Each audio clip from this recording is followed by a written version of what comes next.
Andrew राम्रो interception एन्ड्रयूको रोनिस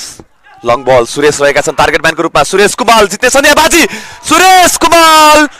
finally बाजी मारेको छ चौथो पटकको अटेम्प पाँचौं पटकको अटेम्प रह्यो लङ बलको रुटमा थिए पहिलो खेलमा उपस्थिति जनाएका थिए पनि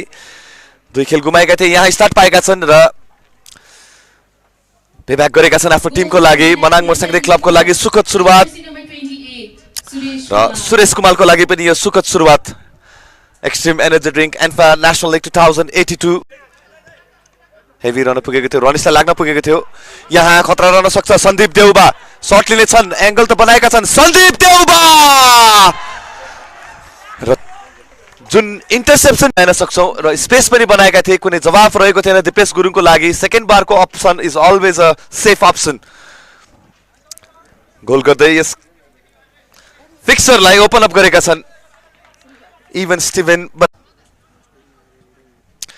एन्ड्रुको यो कर्नर फार पोस्टमा रहेको थियो र यो गोल गरेका छन् जर्सी नम्बर 16 का अनिल मगर कर्नर किकमा रिप्लेमा हेर्न सक्छौं हामीले फिट गरेका थियौ अर्लियर बल कसले जितेका थिए विशेषले सेटअप गरेका छन् र विशेषको सेटअपमा अनिलको यो गोल अनिल मगर अग्रता दिलाएको छ आफ्नो टिमको लागि कुमाल राम्रो फिट गरेका छन् गिडियन राम्रो कटब्याक रह्यो र अझै पनि त्यो खतरा टरेको छ गिडियन ट्रन लिएर गोल गर्न सफल बनेका छन् टिमको लागि तेस्रो गोल सुरेश कुमाल इन्भल्भ रहेका थिए फेरि पनि तर यहाँ हामीले अनिलको पनि तारिफ गर्नुपर्ने हुन्छ त्यो पोजिसनलाई अलाइभ राखेका थिए गिडियन गोल गर्दै आफ्नो टिमलाई चाहिएको थियो यो सुरुवात दोस्रो हाफको सुरुवातसँगै 54औं मिनेटमा रोनिसको राम्रो बल अनिलको लागि राइट साइडबाट क्रसको लागि अनिल गएका छन्